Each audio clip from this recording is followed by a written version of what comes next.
ഹരേ കൃഷ്ണ. സർവം ശ്രീ രാധാകൃഷ്ണാർപ്പണമസ്തു. നരസിംഹ ജയന്തിയെക്കുറിച്ചുള്ള ഒരു വീഡിയോ കഴിഞ്ഞ ദിവസം ചെയ്തിരുന്നു. ഭഗവാൻ നരസിംഹ അവതാരമെടുത്ത ദുഷ്ടനിഗ്രഹത്തിനായി പ്രഹ്ലാദൻ എന്ന ദിവ്യോത്തമനായിട്ടുള്ള ഭക്തനെ രക്ഷിക്കുവാൻ വേണ്ടി മനുഷ്യനും സിംഹവുമായി ഉള്ള ഒരു രൂപം കൈവരിച്ചുകൊണ്ട് അവതാരം ചെയ്ത ദിവസമാണ് ആ നരസിംഹ ജയന്തി ദിവസം, അതായത് ബുധനാഴ്ച ദിവസം, ശുക്ലപക്ഷ ചതുർദശി ദിവസം, വൈശാഖ മാസം. അത് കഴിഞ്ഞ ദിവസം അതിനെക്കുറിച്ച് വളരെ വിശദമായി സംസാരിച്ചിരുന്നു. അപ്പോൾ ഞാൻ പറഞ്ഞിരുന്നു, നരസിംഹ ജയന്തി ദിവസത്തിൽ പ്രഹ്ലാദ സ്തുതി നിത്യപാരായണത്തിൽ ഉൾപ്പെടുത്താൻ അന്ന് മുതൽ തുടങ്ങണം. നരസിംഹ അവതാരം അന്ന് ഭാഗവതം വായിക്കണം, സപ്തമസ്കന്ധത്തിലുണ്ടത്. അതുപോലെ പ്രഹ്ലാദ ചരിതം, നരസിംഹാവതാരം, അതുപോലെ തന്നെ പ്രഹ്ലാദ സ്തുതി. ഈ പ്രഹ്ലാദ സ്തുതി നിത്യേന ജപിക്കുന്നതിലൂടെ ഉഗ്രരൂപിയായ ശാന്തസ്വരൂപനായ ഭക്തവാത്സല്യം ചൊരിയുന്ന ഒരു പിതാവിനെ പോലെ പ്രഹ്ലാദനെ മടിയിലിരുത്തി പരിപാലനം ചെയ്യുന്ന, സ്നേഹിക്കുന്ന, ലാളിക്കുന്ന, വാത്സല്യം കൊടുക്കുന്ന, സർവ്വ ഐശ്വര്യങ്ങളും അനുഗ്രഹങ്ങളും കൊടുത്ത് ലോകത്തിന്റെ അവസാനം, അതായത് കൽപ്പാന്ത കാലത്തോളവും നിതാന്തമായിട്ടുള്ള സംശുദ്ധമായ ഭക്തിയോടുകൂടി എന്നും നിലനിൽക്കുവാനുള്ള, ഭഗവത് ഭക്തിയോടുകൂടി ഭഗവാനോടൊപ്പം ലയിക്കുവാനുള്ള അനുഗ്രഹം കൊടുത്ത ആ ഭക്തവത്സലനായ ഉഗ്രരൂപിയാണെങ്കിലും ശാന്തസ്വരൂപനായ ആ നരസിംഹമൂർത്തിയെക്കുറിച്ച് പ്രഹ്ലാദൻ ചെയ്യുന്ന സ്തുതിയാണ് പ്രഹ്ലാദ സ്തുതി. നമുക്ക് ഈ പ്രഹ്ലാദ സ്തുതിയുടെ അർത്ഥത്തിലൂടെ കടന്നു പോകാം. ഈ വരികൾ നിത്യേന പാരായണം ചെയ്യണം. അതിൻ്റെ അർത്ഥവും മനസ്സിലാക്കി വയ്ക്കുന്നത് വളരെ ഉത്തമമാണ്. അർത്ഥമറിയാതെ നമ്മൾ എന്ത് പാരായണം ചെയ്താലും അത് നമ്മുടെ ജീവിതത്തിൽ, ഹൃദയത്തിൽ ഒരു ചലനവും ഉണ്ടാക്കുകയില്ല. അപ്പോൾ അർത്ഥമറിഞ്ഞ് തന്നെ നാം പാരായണം ചെയ്യണം. അത് ദുർജടീം ലോകൈകനാഥം നരസിംഹമാർജവ വീര്യപരാക്രമവാരിധീം അഗ്നിനേത്ര ലോകവ്യാപ്ത ജിഹ്വാമുഖം അഗ്നിവിഭൂതി സ്വരൂപിണമവ്യയം അഷ്ടഭുജോഷ്മകാനന്ദ വിജൃംഭണം ദുഷ്ടനാശനഹദന്തം നമാമ്യഹം. ഈ വരികളുടെ അർത്ഥം നമുക്ക് നോക്കാം. ദുർജടീം ലോകൈകനാഥം നരസിംഹമാർജവ വീര്യപരാക്രമവാരിധീം അഗ്നിനേത്ര ലോകവ്യാപ്ത ജിഹ്വാമുഖമഗ്നിവിഭൂതി സ്വരൂപിണമവ്യയം അഷ്ടഭുജോഷ്മകാനന്ദ വിജൃംഭണം ദുഷ്ടനാശനഹദന്തം നമാമ്യഹം. ഇതിന്റെ അർത്ഥം പരിശോധിക്കാം നമുക്ക്.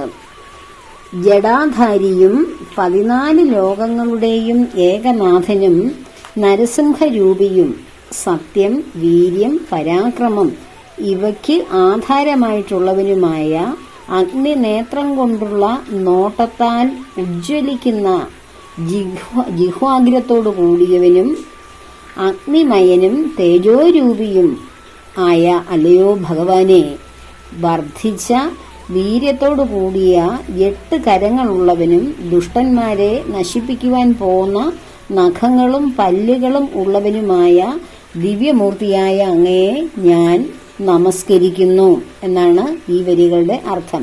ജഡാധാരിയായി 14 ലോകങ്ങളുടെയും ഏകനാഥനായി നരസിംഹ രൂപത്തിൽ വന്ന സത്യം, വീര്യം, പരാക്രമം ഇവകൾക്ക് ആധാരമായിട്ടുള്ളവനും അഗ്നി ജ്വലിക്കുന്ന നേത്രം കൊണ്ടുള്ള ആ അഗ്നി കൊണ്ടുള്ള നോട്ടത്തോടു കൂടിയവനും, നോട്ടത്തിൽ തന്നെ അഗ്നി ജ്വലിക്കുകയാണ്, ആ നോട്ടത്താൽ ജ്വലിക്കുന്ന ജിഹ്വാഗ്രത്തോടു കൂടിയവൻ, ജിഹ്വയുടെ അഗ്രത്തും അഗ്നി ജ്വലിക്കുന്ന ജിഹ്വാഗ്രത്തോടു കൂടിയവനും അഗ്നിമയ രൂപമുള്ളവനും, അഗ്നി ജ്വാലയാൽ സൃഷ്ടിക്കപ്പെട്ടവനാണോ എന്ന് തോന്നുന്ന രൂപത്തിൽ തേജോരൂപിയും വർദ്ധിച്ച വീര്യമുള്ളവനും 8 കരങ്ങളുള്ളവനും ദുഷ്ടന്മാരെ നിഗ്രഹിക്കുവാൻ പോകുന്ന നഖങ്ങളും പല്ലുകളും ഉള്ളവനുമായ ആ ദിവ്യമൂർത്തിയായ നാരായണ സ്വരൂപനെ ഞാൻ നമിക്കുന്നു എന്നാണ് ഈ വരികളുടെ അർത്ഥം.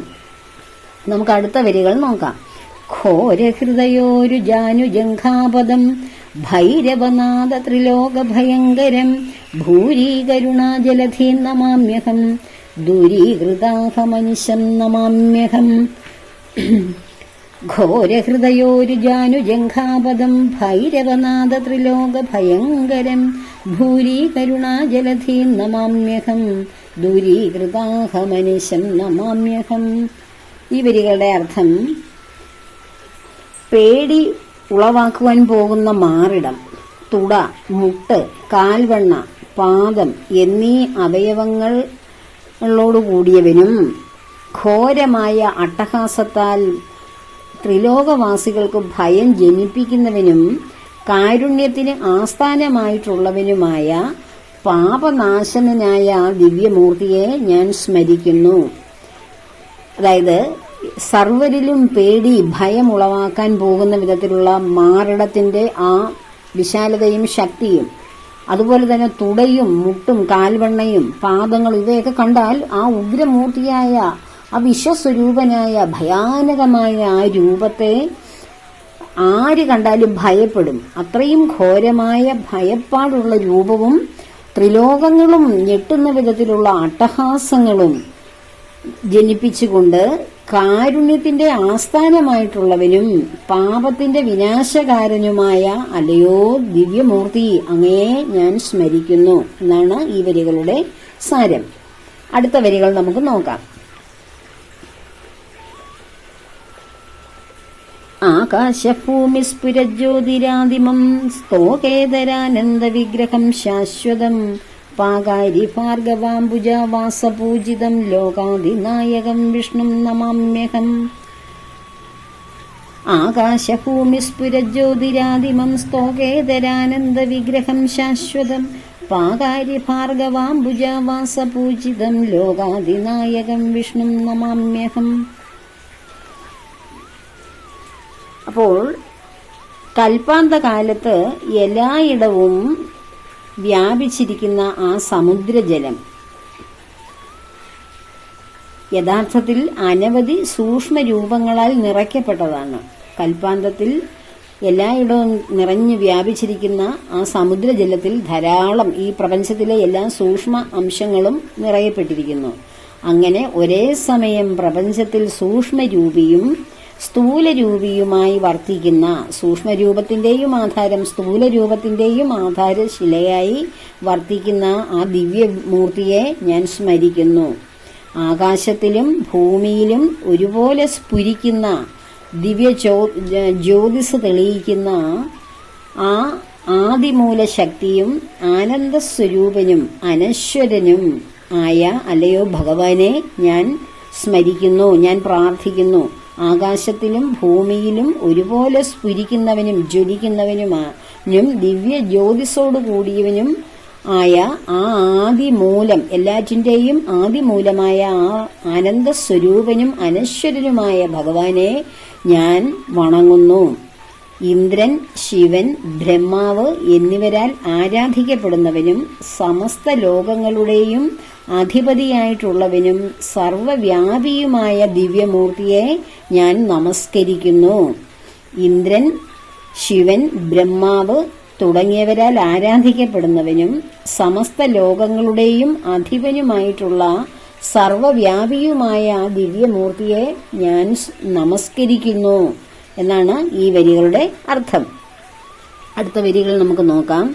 സംസാര സിന്ധു തരംഗാകുലാത്മനാം പുംസാം മഹാമോഹനാശനം വേദാന്തവേദ്യസ്വരൂപം വിധിമുഖ്യസേവിതമാദ്യം അജന്തം ജനാർദ്ദനം മാധവം മീനസ്വരൂപം അസുരവിനാശനം നാനാവിധ വേദ്യമംബുജാതസ്ഥിതം ആനന്ദരൂപം അലേപകം അവ്യയം ജ്ഞാനസ്വരൂപം അജ്ഞാനവിനാശനം കച്ഛപസൂകുരവേഷമനാദ്യന്തം നിശ്ചലമാശ്രിതകൽപകഭൂരുകം കായാമ്പൂവർണം കമലവിലോചനം മായാമയം മധുകൈടഭനാശനം ആസ്മജ്ജനകവിനാശനം നാരസിംഹോദ്യൽ കളേബരം മോക്ഷദം ശാശ്വതം നാരായണം ജഗദാസ്പദം യോഗിനാം പാരായണം പരമാത്മാനം നമാമ്യഹം.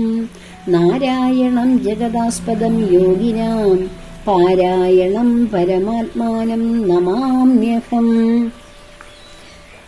അപ്പോൾ ഈ വരികളുടെ അർത്ഥം നോക്കാം. സംസാര സിന്ധു തരംഗ കുലാത്മനാം തുടങ്ങി പരമാത്മാനം നമാമ്യഹം എന്ന വരികൾ വരെയും ജനിമൃതി സമുദ്രത്തിന്റെ അലമാലകളിൽപ്പെട്ടുഴലുന്ന ആകുലന്മാരായ മനുഷ്യരുടെ മായാഭ്രമത്തെ ഇല്ലാതാക്കുന്നവനും വേദാന്ത സാരത്തിൽ മാത്രം കണ്ടറിയാവുന്ന സത്യസ്വരൂപത്തോടു കൂടിയവനും ബ്രഹ്മാദികളാൽ സേവിക്കപ്പെടുന്നവനുമായ ആ ദിവ്യമൂർത്തിയെ ഞാൻ നമിക്കുന്നു. ജനിമൃതി സമുദ്രത്തിന്റെ അലമാലകളിൽ പെട്ടു ഉഴലുന്ന ആകുലന്മാരായ മനുഷ്യരുടെ മായാഭ്രമത്തെ ഇല്ലാതാക്കുന്നവനും ഈ ജനിമൃതി സമുദ്രത്തിന്റെ ജനിമൃതി ചക്രമാകുന്ന ഈ അലമാലകളുടെ തിരയിൽപ്പെട്ട് ആ തിര ഉയരുന്നതനുസരിച്ചും താഴുന്നതനുസരിച്ചും നമ്മൾ ആകുലരായി പരിഭ്രാന്തരായി നിലവിളിക്കുകയാണ് ജീവിത സാഗരത്തിൽ കിടന്ന്. അങ്ങനെ ഉഴലുന്ന മനുഷ്യരുടെ ഈ മായാവിഭ്രമം കൊണ്ടാണ് ഈ ജനിമൃതി ചക്രത്തിൽ നമ്മൾ വീണ്ടും വരികയും പോവുകയും ഇതിൽ ആകൃഷ്ടരാകുകയും ആടി ഉലയുകയും ചെയ്യുന്നത് ഈ മായാഭ്രമത്തിൽപ്പെടുന്നതുകൊണ്ടാണ്. അപ്പോൾ ആ മായാഭ്രമത്തെ ഇല്ലാതാക്കുന്നതാരാണ്? ഭഗവാനാണ്.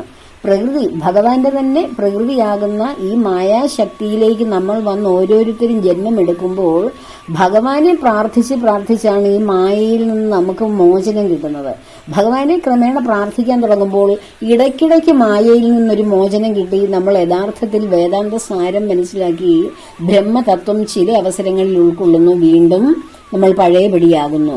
ക്ഷേത്ര ദർശനത്തിനൊക്കെ പോകുമ്പോൾ നമുക്ക് മഹാസന്തോഷം ചില അവസരങ്ങളിൽ കിട്ടും, ആത്മാനന്ദം ലഭിക്കും. അത് ആ ബ്രഹ്മജ്ഞാനം അല്ലെങ്കിൽ ആ പരമാനന്ദത്തെ നാം ഇടയ്ക്ക് അനുഭവിക്കുന്നു. വീണ്ടും നമ്മൾ മായയുടെ ഭ്രമത്തിൽപ്പെട്ട് നാനാവിധമായ ചിന്തകളാകുന്ന അലമാലകളിൽപ്പെട്ട് ആടി ഉലഞ്ഞ് ഈ സംസാര സാഗരത്തിൽ കിടന്ന് ഉഴറുന്നു. അങ്ങനെ ഉഴറുന്ന ആ മനുഷ്യന് വേദാന്ത സാരത്താൽ മാത്രം കണ്ടറിയപ്പെടാവുന്ന സ്വരൂപത്തോടു കൂടിയവനും ബ്രഹ്മാദി ദേവകൾ ബ്രഹ്മദേവൻ ഉൾപ്പെടെ സകല 33 കോടി ദേവഗണങ്ങളും സർവചരാചരങ്ങളും സേവിക്കപ്പെടുന്നവനുമായ ആദ്യനും ജന്മരഹിതനും ലക്ഷ്മി കാമുകനും മത്സ്യ അവതാരം ധരിച്ചവനുമായ ആ ദിവ്യമൂർത്തിയെ ഞാൻ സ്മരിക്കുന്നു, ഞാൻ പാതാരവിന്ദം ചെയ്യുന്നു. അസുരാന്തകനും അസുരന്മാരുടെ അന്തകനും വിവിധ രൂപങ്ങളാലും നാമങ്ങളാലും വിവിധ പ്രകാരത്തിൽ അറിയപ്പെടുന്നവനും പത്മസ്ഥിതനും ആനന്ദസ്വരൂപനും വർണ്ണവിഹീനനും നാശമില്ലാത്തവനുമായ ആ ജ്ഞാനസ്വരൂപത്തെ ഞാൻ നമിക്കുന്നു. അതായത് ആ ആദ്യന്തഹീനൻ, ജന്മരഹിതൻ, ഇതെല്ലാം ഭഗവാന്റെ നാമങ്ങളാണ്. ആദ്യം എവിടെയാണ്, അന്തം എവിടെയാണ്? ഭഗവാൻ എന്ന് പറയുന്നത് ഒരു പൂർണ്ണമായ എനർജിയാണ്. അപ്പോൾ ആദ്യവും അന്തവും അവിടെയില്ല. ജന്മരഹിതനാണ്, ലക്ഷ്മി ദേവിയുടെ കാമുകനാണ്, സർവ്വസമയവും ലക്ഷ്മി ദേവിയാൽ ആനന്ദിപ്പിക്കപ്പെടുന്നവനാണ്, മത്സ്യാകാരം ധരിച്ചവനാണ്, മത്സ്യരൂപം ധരിച്ചവനാണ്, അസുരന്മാർക്കെല്ലാം അന്ധകനാണ്, വിവിധ രൂപങ്ങളാലും നാമങ്ങളാലും വിവിധ പ്രകാരത്തിൽ അറിയപ്പെടുന്നവനാണ് ഭഗവാൻ. ഭഗവാൻ പത്മസ്ഥിതനാണ്, പത്മത്തിൽ സ്ഥിതനായിരിക്കുന്നു, ആനന്ദസ്വരൂപനാണ്, വർണ്ണഹീനനാണ്, യാതൊരു വർണ്ണങ്ങളിലും ഉൾപ്പെടുന്നില്ല, യാതൊരു ഗുണങ്ങളിലും ഭഗവാൻ ഉൾപ്പെടുന്നില്ല. അങ്ങനെയുള്ള ഭഗവാൻ എല്ലാ വർണ്ണങ്ങൾക്കും എല്ലാ വർണ്ണ വിധാനങ്ങളുള്ള ജാതി വ്യവസ്ഥകൾക്കും വിവിധ തരത്തിലുള്ള വിവിധ യോനിയിലുള്ള ജീവജാലങ്ങൾക്കും എല്ലാറ്റിനും ഉടമയാണ് ഭഗവാൻ. ഭഗവാൻ ഇതിന്റെ ഒന്നും ഭാഗവുമല്ല. വർണ്ണവിഹീനനും ഒരിക്കലും നാശം സംഭവിക്കാത്തവനും ജ്ഞാനസ്വരൂപനും അജ്ഞാനത്തെ അകറ്റുന്നവനും. ജ്ഞാനം നിറഞ്ഞു നിൽക്കുന്നത് ഭഗവാനെ സേവിക്കാൻ തുടങ്ങുമ്പോൾ നമ്മളിലുള്ള അജ്ഞാനം അകന്നു പോകുന്നു. അജ്ഞാന വിനാശകനും കൂർമ്മമായും വരാഹമായും അവതാരമെടുത്തവനും ആദ്യന്തവിഹീനനും ആശ്രിത പാലന വ്യഗ്രനും. ആശ്രിതന്മാരെ പാലനം ചെയ്യാൻ വ്യഗ്രത ഉള്ളവനായതുകൊണ്ടാണ് നരസിംഹമൂർത്തിയായി പോലും ഒരു പുതിയ ജന്മമെടുത്ത് ഭഗവാൻ കടന്നുവന്ന് തന്റെ ആശ്രിതനെ രക്ഷിക്കുന്നത് ഭഗവാൻ. അതുപോലെ തന്നെ കായാമ്പൂവർണ്ണനാണ്, അംബുജ വിലോചനനാണ്, മായാരൂപിയാണ്, മധുകൈടഭാരിയാണ്, മധുകൈടഭന്മാരെ നിഗ്രഹിച്ച മധുകൈടഭാരിയാണ്. ഞങ്ങളുടെ പിതാവിനെ കൊന്നവനും നരസിംഹകാരകനും മോക്ഷദായകനും നാരായണനും ആയിട്ടുള്ള അല്ലയോ ഭഗവാനെ, നമ്മുടെ പ്രഹ്ലാദൻ പ്രാർത്ഥിക്കുകയാണ്. ഞങ്ങളുടെ പിതാവിനെ നിഗ്രഹിച്ചവനും നരസിംഹ രൂപമെടുത്തു വന്നവനും സർവർക്കും മോക്ഷം കൊടുക്കുന്നവനും കായാമ്പൂവർണ്ണനായ അംബുജലോചനായ അല്ലയോ ഭഗവാനെ, അങ്ങയുടെ പാതാരവിന്ദങ്ങളിൽ ഞാൻ നമിക്കുന്നു. എല്ലാ ലോകങ്ങൾക്കും ഇരിപ്പിടമായിട്ടുള്ളവനും മഹർഷി വര്യന്മാർക്ക് അഭ്യസിക്കുന്നതിനുള്ള വേദാന്ത മൂർത്തിയും, മഹർഷി വര്യന്മാർക്ക് എന്തഭ്യസിക്കാനുള്ള വേദാന്ത തത്വങ്ങൾ അഭ്യസിക്കാനുള്ള ആ വേദത്തെ അറിയിച്ചു കൊടുത്ത ആ ദിവ്യമൂർത്തിയും പരമചൈതന്യവുമായ അല്ലയോ ദിവ്യമൂർത്തിയെ ഞാൻ സ്മരിക്കുന്നു. നരസിംഹ രൂപത്തിലും മറ്റു 100,000 അവതാരങ്ങളുടെ രൂപത്തിൽ ഭഗവാൻ ഇരുന്നാലും അതൊരു ദിവ്യ ചൈതന്യം മാത്രമാണെന്നുള്ള മഹാതത്വവും നമ്മുടെ പ്രഹ്ലാദൻ നമുക്ക് പറഞ്ഞു തരികയാണ് പ്രഹ്ലാദ സ്തുതിയിലൂടെ. നമുക്ക് അടുത്ത വരികളിലേക്ക് പോകാം. അംബുജനാഭ നാഗേശ പര്യങ്കഗ ചിന്മയേ നിൻ പദാബ്ജസേവാസ്തു മേ ഭീമസ്വരൂപ ശാന്തിയാർത്ഥം നതോസ്മിതേ മാമവ സ്വാമിൻ പരമാത്മനേ നമ. അംബുജനാഭ നാഗേശ പര്യങ്കഗ ചിന്മയേ നിൻ പദാബ്ജസേവാസ്തു മേ ഭീമസ്വരൂപ ശാന്തിയാർത്ഥം നതോസ്മിതേ മാമവ സ്വാമിൻ പരമാത്മനേ നമ. അംബുജനാഭനും, അംബുജം നാഭിയിൽ നിന്ന് പോയവനും, അതായത് ആ ഭഗവാന്റെ നാഭിയിൽ നിന്ന് ഉണ്ടാകുന്ന ആ അംബുജത്തിലാണല്ലോ സാക്ഷാൽ ബ്രഹ്മദേവനും ഈ 14 ലോകങ്ങളും ആ താമരത്തണ്ടിനുള്ളിലാണ്. അപ്പോൾ അംബുജനാഭനും അനന്തശായിയും അനന്തന് മുകളിൽ ശയിക്കുന്നവനുമായ ജ്ഞാനസ്വരൂപിയായ അവിടുത്തെ പാദാരവിന്ദം, ആ പാദം പൂജിക്കുവാനുള്ള ഭാഗ്യം എനിക്ക് ലഭിക്കുമാറാകണമേ. കേട്ടോ, പ്രഹ്ലാദൻ ഭഗവാനോട് പ്രാർത്ഥിക്കുകയാണ്, അങ്ങയുടെ പാദാരവിന്ദങ്ങളിൽ പ്രാർത്ഥനയോടെ എന്നും നിലനിൽക്കാൻ എനിക്ക് സഹായിക്കണേ ഭഗവാനെ, എന്നിൽ ഭക്തി ഉണ്ടാക്കണേ. അതിഭീഷണമായ ഈ നരസിംഹ രൂപം ശാന്തമാക്കൂ ഭഗവാനെ, അതിനായി ഞാൻ അങ്ങയെ നമസ്കരിക്കുന്നു. പരമാത്മാവായ അവിടുത്തെ ഞാൻ സദാ നമസ്കരിക്കുവാൻ എന്നെ അനുഗ്രഹിക്കണമേ. അങ്ങയുടെ ശാന്തമായ രൂപം അവിടുന്ന് കൈക്കൊള്ളണേ നാഥ എന്നാണ് പ്രഹ്ലാദകുമാരൻ ഭഗവാനോട് പ്രാർത്ഥിക്കുന്നത്. അടുത്ത വരികളിലേക്ക് പോകാം. നാഥ ജയ ജയ നാരായണ ജയ പാദോജലോചന പത്മനാഭ ജയ വിഷ്ണു ജയ ജയ വിശ്വംഭര ജയ ജിഷ്ണുമുഖാമര സേവ്യ ജയ ജയ ദർവീകരേന്ദ്ര ശയന ജയ ജയ ശർവവന്ദ്യ ശരണാഗത വത്സല ഭക്തപ്രിയ ജയ പാപവിനാശന മുക്തിപ്രദാ മുനിവൃന്ദ നിഷേവിത സ്ഥാവര ജംഗമാചാര്യ ജയ ജയ താപസാന്തസ്ഥിത പാപതാപഹ ജയ സർവലോകേശ ജയ ജയ സന്തതം പൂർവദേവാരേ പുരുഷോത്തമാ ജയ കാമിതദായക സോമബിംബാനന കോമളാകാര ജയ ജയ ശ്രീപദേ. ഈ വരികളുടെ അർത്ഥം നമുക്ക് നോക്കാം. നാഥ ജയ ജയ നാരായണ ജയ എന്ന് തുടങ്ങുന്ന വരികളുടെ അല്ലയോ താമരക്കണ്ണനായ ഭഗവാനെ, വിശ്വംഭരനും അതായത് മഹാശിവനും ഇന്ദ്രാദി ദേവന്മാരാൽ പൂജിക്കപ്പെടുന്നവനും സർപ്പശായിയും സർപ്പത്തിന്മേൽ ശയിക്കുന്നവനും ശിവപൂജിതനും ശിവൻ സർവസമയവും പൂജിക്കപ്പെടുന്നവനും ആശ്രിതവത്സലനായ പാപനാശകനായ മുക്തിപ്രദനായ എല്ലാ മുനി വൃന്ദങ്ങളും സേവിക്കുന്നവനായ അല്ലയോ നാരായണമൂർത്തി, കരുണാസാഗരനായ ഭഗവാനെ, അവിടുത്തെ പത്മപാദങ്ങളിൽ ഞാൻ നമിക്കുന്നു. ചരാചര ലോക ഗുരുവാണ് അവിടുന്ന്. മഹർഷിമാരുടെ അന്തരംഗത്തിൽ കൂടി കടന്നുപോകുന്ന വിദ്യുത് തരംഗമാണ് അവിടുന്ന്. ദുഃഖവിനാശകാരനും അസുരശത്രുവും ബിംബത്തിന്റെ ആ മുഖത്തിന്റെ കോമളം ചന്ദ്രബിംബാനനായ ആ ചന്ദ്രമുഖ ശോഭയോട് കൂടിയവനും കോമളാകാരനുമായ അല്ലയോ ലക്ഷ്മീപതി, അങ്ങ് വിജയിച്ചാലും നാഥ ജയ ജയ എന്ന് തുടങ്ങുന്നതല്ല, അവിടുന്ന് വിജയിക്കൂ, അവിടുന്ന് വിജയിക്കൂ, അങ്ങ് വിജയിക്കട്ടെ എന്നാണ് ആ വരികളുടെ അർത്ഥം. അടുത്ത വരികളിലേക്ക് പോകാം. മൂന്നായി വിളങ്ങി നിന്നിടുന്ന ലോകത്തിനൂനായി വിളങ്ങുന്ന തമ്പുരാനേ ഹരേ, നിൻ മഹാമായ ഗുണങ്ങളിൽ നിന്നുടൻ ബ്രഹ്മാദിമൂർത്തികൾ ഉൽപ്പന്നരായത്. രാജസമായ ഗുണാശ്രിതൻ ബ്രഹ്മനും രാജീവനേത്രനാം വിഷ്ണു സത്വാശ്രിതൻ, താമസമായ ഗുണാശ്രിതനായിട്ട് കാമാരിയും മൂർത്തിഭേദങ്ങളിങ്ങനെ. ലോകസർഗസ്ഥിതി സംഹാരവും പുനരേകനായി നീ തന്നെ ചെയ്തു പോരുന്നതും. മൂന്നായ മൂർത്തികളൊന്നായി വിളങ്ങിന നിന്നെയും നീയൊഴിഞ്ഞാരറിഞ്ഞിടുവോർ. മൂന്നായി വിളങ്ങി നിന്നിടുന്ന ലോകത്തിനൂനായി വിളങ്ങുന്ന തമ്പുരാനേ ഹരേ, നിൻ മഹാമായ ഗുണങ്ങളിൽ നിന്നുടൻ ബ്രഹ്മാദിമൂർത്തികൾ ഉൽപ്പന്നരായത്. രാജസമായ ഗുണാശ്രിതൻ ബ്രഹ്മനും രാജീവനേത്രനാം വിഷ്ണു സത്വാശ്രിതൻ, താമസമായ ഗുണാശ്രിതനായിട്ട് കാമാരിയും മൂർത്തിഭേദങ്ങൾ ഇങ്ങനെ. ലോകസർഗസ്ഥിതി സംഹാരവും പുനരേകനായി നീ തന്നെ ചെയ്തു പോരുന്നതും. മൂന്നായ മൂർത്തികളൊന്നായി വിളങ്ങിന നിന്നെയും നീയൊഴിഞ്ഞാരറിഞ്ഞിടുവോർ. അല്ലയോ ഭഗവാനെ, മൂന്ന് ലോകങ്ങൾക്കും ആധാരമായി വർത്തിക്കുന്ന അല്ലയോ ദിവ്യമൂർത്തേ, അങ്ങയുടെ ആ മഹാമായയുടെ രാജ സാത്വിക താമസ ഭാവങ്ങളിൽ നിന്നാണ് ബ്രഹ്മ വിഷ്ണു മഹേശ്വരന്മാരുടെ ഉൽപ്പത്തി.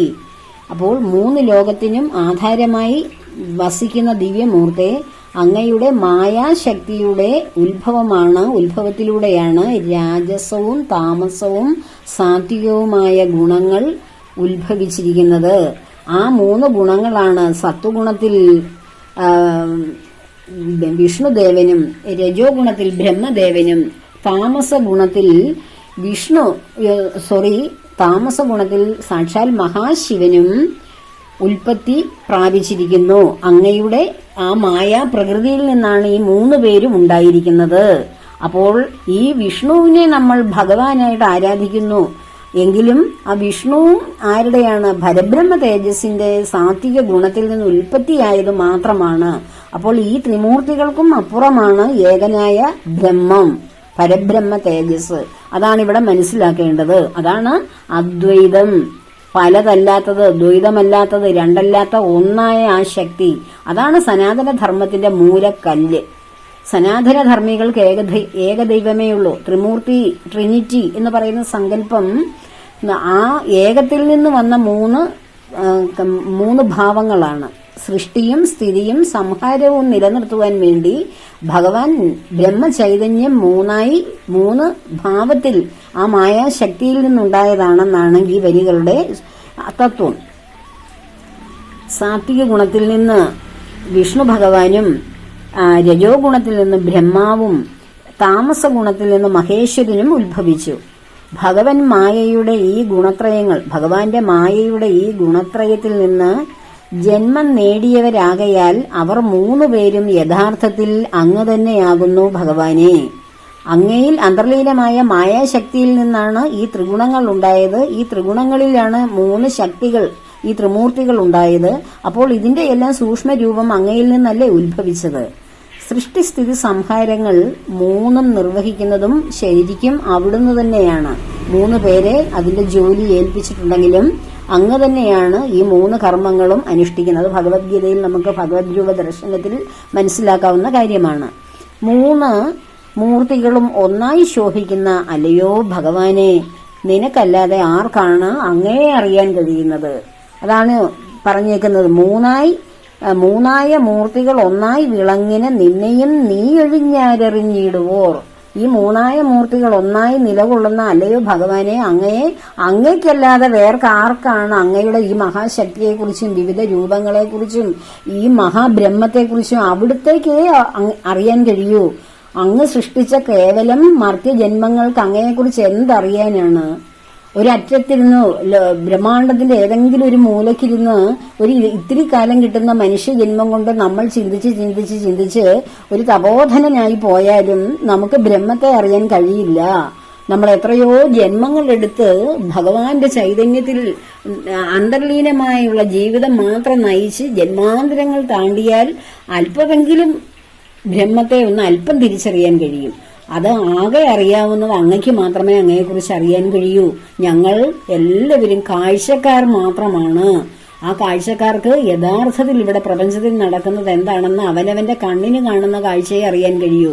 ആ കാഴ്ചയുടെ പരിമിതിക്ക് അപ്പുറത്തുള്ള കാര്യങ്ങളൊന്നും ഈ കേവലം മനുഷ്യരായ ഞങ്ങൾക്കോ അങ്ങയെ അറിയാൻ ശ്രമിക്കുന്ന മഹർഷീശ്വരന്മാർക്കോ പൂർണ്ണമായി അങ്ങയെ അറിയാൻ കഴിയുന്നില്ല ഭഗവാനെ എന്നാണ് ഈ വരികളുടെ അർത്ഥം. അടുത്ത വരികളിലേക്ക് പോകാം. വേദവും കൊണ്ട് ജലധിയിൽ പോയൊരു മേധുരനായ ഹയഗ്രീവനെ കൊൽവാൻ മത്സ്യമായെന്നു ഭവിച്ചതും വത്സലനാകുന്ന നാഥാ ഭവാനല്ലോ. ക്ഷീരാംബുധി മഥനത്തിനു മന്ദരം നേരെ മുതുകിൽ ധരിച്ചതും നീയല്ലോ. ഉർവിയും കൊണ്ട് രസാതലം പുക്കൊരു ഗർവിതനായ ഹിരണ്യാക്ഷനെ തഥാ ഖോണിയായി ചെന്നവൻ തന്നെ വധിച്ചുടൻ ക്ഷോണിയെ തേറ്റമേൽ പൊങ്ങിച്ചതും ഭവാൻ. ഇന്നു നരസിംഹവേഷം ധരിച്ചതും എന്നെ രക്ഷിപ്പതിനായിട്ടു ദൈവമേ. ഇന്നു നരസിംഹവേഷം ധരിച്ചതും എന്നെ രക്ഷിപ്പതിനായിട്ട് ദൈവമേ. അല്ലയോ ഭഗവാനെ, വേദങ്ങളെ അപഹരിച്ച് സമുദ്രജലത്തിൽ മറഞ്ഞ ഹയഗ്രീവ അസുരനെ നിഗ്രഹിക്കുവാൻ വേണ്ടി അങ്ങ് മത്സ്യമായി അവതരിച്ചു. പാലാഴി മഥന വേളയിൽ താണുപോയ മന്ധര പർവ്വതത്തെ ഉയർത്തുവാൻ അവിടുന്ന് ആമയായി അവതരിച്ചു. ഭൂമിയെ പാതാള ലോകങ്ങളിലേക്ക് കൊണ്ടുപോയ ഹിരണ്യാക്ഷനെ കൊന്ന് ആ തേറ്റമേൽ ഭൂമി ദേവിയെ യഥാസ്ഥാനത്തേക്ക് ഉയർത്തി കൊണ്ടുവരാൻ വേണ്ടി അവിടുന്ന് ആ ഹിരണ്യാക്ഷന്റെ വിനാശത്തിന് വേണ്ടി അവിടുന്ന് പന്നിയായി അവതരിച്ചു. അങ്ങനെ ഇന്നിപ്പോൾ അവിടുന്ന് എന്റെ രക്ഷയ്ക്ക് വേണ്ടി നരസിംഹ അവതാരവും ആയി വന്നിരിക്കുന്നു എന്ന് പ്രഹ്ലാദകുമാരൻ ഭഗവാനെ പ്രാർത്ഥിക്കുകയാണ് ചെയ്യുന്നത്. അന്നീവണ്ണം ഭവിക്കുന്ന സങ്കടം ഒന്നൊന്നിയെ തീർത്തു ലോകങ്ങൾ പാലിപ്പാൻ ഇത്ര കാരുണ്യം കലർന്നവരാരും മറ്റിത്രിലോകത്തിങ്കൽ നാഥാ പ്രസീതമേ. ത്വൽപാദ പങ്കേരുഹം മമ കേവലമെപ്പോഴും ഉൾപൂവിൽ വാഴ്ക ധരാപതേ. മംഗലമൂർത്തേ നമസ്തേ നമോ നമ. ശാർംഗപാണേതേ നമസ്തേ നമോസ്തുതേ. അന്നീവണ്ണം ഭവിക്കുന്ന സങ്കടം ഒന്നൊന്നിയെ തീർത്തു ലോകങ്ങൾ പാലിപ്പാൻ ഇത്ര കാരുണ്യം കലർന്നവരാരും മറ്റിത്രിലോകത്തിങ്കൽ നാഥാ പ്രസീതമേ. ത്വൽപാദ പങ്കേരുഹം മമ കേവലമെപ്പോഴും ഉൾപൂവിൽ വാഴ്ക ധരാപതേ. എപ്പോഴും ഉൾപൂവിൽ വാഴ്ക ധരാപതേ. അങ്ങനെ ഇപ്രകാരം ഓരോ കാലത്തുമുണ്ടാകുന്ന ആപത്തുകൾ തീർത്ത് ലോകത്തെ രക്ഷിക്കുവാൻ ഇതുപോലെ ദയയും ശക്തിയുമുള്ളവർ 3 ലോകങ്ങളിലും വേറെ ആരാണ് ഭഗവാനെ ഉള്ളത്? ഓരോ കാലഘട്ടത്തിലും ഉണ്ടാകുന്ന ആപത്തുകൾ തീർത്ത് ജനങ്ങളെ, ഈ ഭൂമിയിലെ സത്തുക്കളെ രക്ഷിക്കുവാൻ വേണ്ടി ഇതുപോലെ ദയയും ശത്രുശക്തിയുമുള്ളവൻ, ആരിലും കാരുണ്യമുള്ളവനായ മറ്റാരുണ്ട് ഭഗവാനെ? 3 ലോകങ്ങളിലും വേറെ ആരും തന്നെ ഇല്ല. എന്നിൽ അങ്ങ് പ്രസാദിച്ചാലും അങ്ങയുടെ ആ പത്മപാദങ്ങൾ എല്ലായ്പ്പോഴും എന്റെ ഉള്ളിൽ കുടികൊള്ളുവാൻ എന്നെ അനുഗ്രഹിച്ചാലും എന്ന് പ്രഹ്ലാദകുമാരൻ വിനയാന്വിതനായി ഭക്തിപൂർവ്വം താണു വീണ് അപേക്ഷിക്കുകയാണ്. അടുത്ത വരികളിലേക്ക് പോകാം. മംഗലമൂർത്തേ നമസ്തേ നമോ നമ. ശാർംഗപാണേതേ നമസ്തേ നമോസ്തുതേ.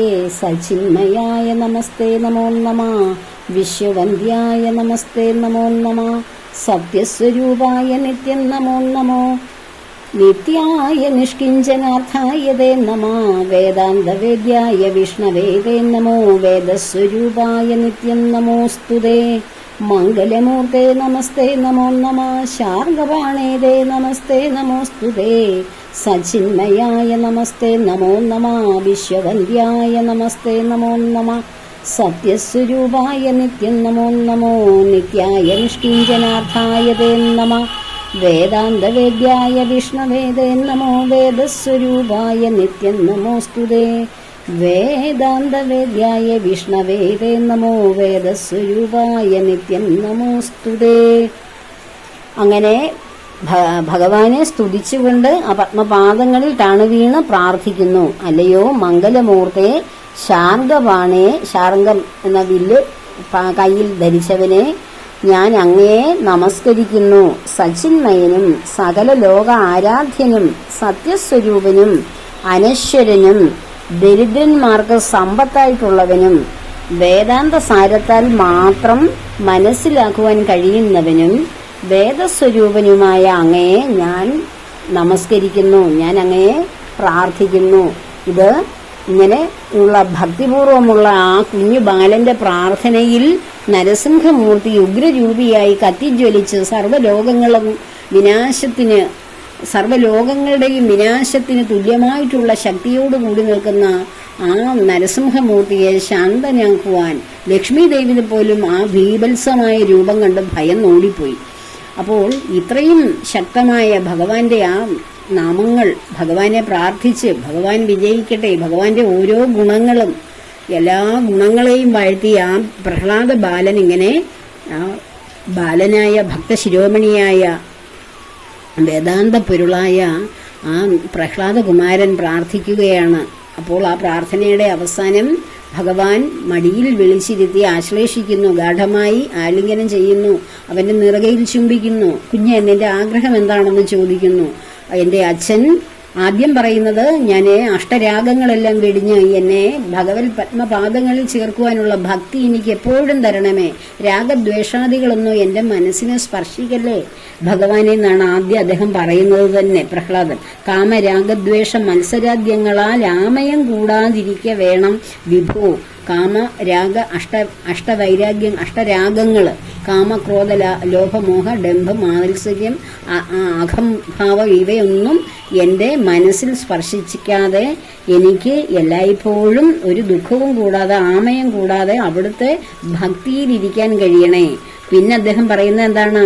എന്നുടെ താതനുള്ളൊരു ദുരിതങ്ങൾ നിന്നുടെ കാരുണ്യമോടത് തീർക്കണം. എൻ്റെ താതനുണ്ടായിട്ടുള്ള എല്ലാ ദുരിതങ്ങളും അദ്ദേഹത്തിൻ്റെ മനസ്സിലുണ്ടായ എല്ലാ തപ്തമായിട്ടുള്ള മോശമായിട്ടുള്ള ചിന്തകളും കർമ്മങ്ങളും ഇതുവരെയും ചെയ്തു കൂട്ടിയ പാപകർമ്മങ്ങൾ ഇതിൻ്റെ എല്ലാം ഫലമായി അവിടുന്ന് ആ ദുഷ്ടന്റെ വയറ് പിളർന്നാണ് നഖങ്ങൾ ഉപയോഗിച്ചാണ് കൊന്നത്. അത് തന്നെ ഒരു മഹാപാപമല്ലേ, ഒരു ആയുധം ഉപയോഗിക്കാതെ കൊന്നത്. അപ്പൊ ഇങ്ങനെയൊക്കെ എല്ലാം ഉന്നതമായ നരകങ്ങളിൽ പോയി പതിക്കാതെ എൻ്റെ അച്ഛനെ രക്ഷിക്കണേ ഭഗവാനെ എന്നാണ് പറയുന്നത്. അപ്പോൾ ഭഗവാൻ പറയുകയാണ്, നിന്നുടെ താതനും നിന്റെ പിതൃക്കളും ഇന്ന് വിശുദ്ധരായി നിന്നുടെ കാരണാൽ. നിന്റെ താതൻ, നിന്റെ പിതാവും ആ പിതാവിന്റെ 7 തലമുറയ്ക്ക് മുമ്പുള്ള പിതൃക്കൾ പോലും നിന്റെ ഈ ഭക്തിയിലൂടെ എന്നോടുള്ള അത് നിതാന്തമായ ആ തുടർച്ചയായിട്ടുള്ള അചഞ്ചലമായ ഭക്തിയിലൂടെ അവരെല്ലാം വിശുദ്ധരായി തീർന്നു, നീ ഒരാൾ കാരണം. അതുകൊണ്ട് നീ അച്ഛനെയോ അവരുടെ തലമുറകളെയോ ഇനിയും വരാനിരിക്കുന്ന തലമുറകളെയോ നിന്റെ ജന്മത്തെയോ ഓർത്തൊന്നും നീ വിഷമിക്കണ്ട. നീ എൻ്റെ പരമഭക്തൻ, നിനക്കെന്നും ഭക്തിയോടെ നിറവോടെ ജീവിക്കുവാൻ എല്ലാ അനുഗ്രഹങ്ങളും ഞാൻ തരുന്നു കുഞ്ഞേ എന്ന് പറഞ്ഞിട്ട് ഈ നരസിംഹമൂർത്തി സാക്ഷാൽ വിഷ്ണു ഭഗവാനിൽ പോയി ലയിക്കുകയാണ് ചെയ്യുന്നത്. അപ്പോൾ ഇതിൽ നിന്ന് നമുക്ക് മനസ്സിലായി, ത്രിമൂർത്തികൾ അല്ല ഈശ്വരൻ. ആ ത്രിമൂർത്തികളെയും സൃഷ്ടിച്ച പരബ്രഹ്മ തേജസ് ഒരു പൂർണ്ണ തേജസ്സായി അന്ധകാരത്തെ കളയുന്ന ശക്തിയായി നമ്മുടെ എല്ലാവരുടെയും ഉള്ളിൽ നിറഞ്ഞു നിൽക്കുന്നു. അതായിരുന്നു ഹിരണ്യാക്ഷന്റെയും ഹിരണ്യകശുവിന്റെയും ഉള്ളിലും പ്രഹ്ലാദന്റെ ഉള്ളിലും നമ്മുടെ ഓരോരുത്തരുടെയും ഉള്ളിലും നിറഞ്ഞു നിൽക്കുന്നത്. ഇവിടെ കാണുന്ന സർവ്വചരാചരങ്ങളിലും ജീവനുള്ളവയിലും ഇല്ലാത്തതിലും നമ്മൾ ജീവനില്ലെന്ന് പറഞ്ഞ് വലിച്ചെറിയുന്ന പാറക്കഷ്ണങ്ങളിലും കരിയിലകളിൽ പോലും ബ്രഹ്മചൈതന്യം നിലനിൽക്കുന്നു. ആ ഏകമായ തത്വമാണ് ബഹുവിധമായിട്ടുള്ള രൂപങ്ങളിലൂടെ നമ്മുടെ മുന്നിൽ നടമാടുന്നതും കാണുന്നതും കേൾക്കുന്നതും അനുഭവിക്കുന്നതും അറിയുന്നതും എല്ലാം. ഈ ബ്രഹ്മതത്വം, ഈ ഏകത്വം, ഈ വേദാന്ത തത്വം, അദ്വൈത തത്വം മനസ്സിലാക്കുന്നവൻ ആരാണോ അവൻ ബ്രഹ്മത്തെ ഹൃദയത്തിൽ അനുഭവിക്കുന്നു. ആ ബ്രഹ്മാനന്ദം അനുഭവിക്കുവാൻ, ബ്രഹ്മത്തെ അറിയുവാൻ എല്ലാവരെയും ഭഗവാൻ തന്റെ പാതാരവിന്ദങ്ങളിൽ ചേർക്കുവാൻ പ്രാർത്ഥിച്ചുകൊണ്ട് സർവവും ഭഗവാന്റെ പത്മപാദങ്ങളിൽ സമർപ്പിക്കുന്നു. ലോകാ സമസ്ത സുഖിനോ ഭവന്തു.